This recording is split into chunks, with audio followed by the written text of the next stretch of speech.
এই ছেলেটাকে দেখে খুব মায়া লাগছে, কিন্তু মায়া লাগলেও আর কিছু করার নেই ভাই, কারণ মুসলমান সমাজ পাল্টেছে।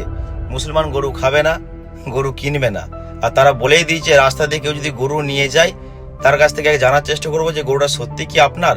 তা যদি প্রমাণ না দেখাতে পারে ওই মুসলমান সমাজে এখন গোরক্ষক কমিটি ওই গরুটাকে থানায় নিয়ে যেয়ে জমা দিয়ে চলে আসবে। চিন্তা করবেন না, মুসলমান সমাজ আগে আছে, এখন পাল্টেছে। এখন আপনারা চিন্তা করুন যে গরু যেন রাস্তায় না ঘুরে বেড়ায়, কারণ গরু রাস্তায় ঘুরে বেড়ালে সেই গরু কিন্তু থানায় জমা দিয়ে চলে আসবে। ভাই কিছু করার নেই, মায়া লাগলেও যারা লোন নিয়ে গরু কিনেছে, যাদের ছেলে মেয়ে পড়াশোনার জন্য গরু বিক্রি করে সংসার চালাবে এটা ভেবে গরু কিনে বিক্রি করবে, কোরবানির সময় ভেবেছিল, কিচ্ছু করার নেই। মুসলমান সমাজের দোষ দিয়ে লাভ নেই।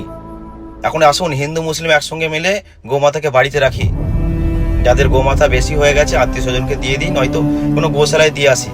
বিক্রি করার চিন্তা ভাবনা করবেন না, কারণ মুসলমান সমাজ পাল্টেছে। গরু বিক্রি করলে আপনাকে রাস্তায় ধরবে আর থানায় জমা দিয়ে আসবে।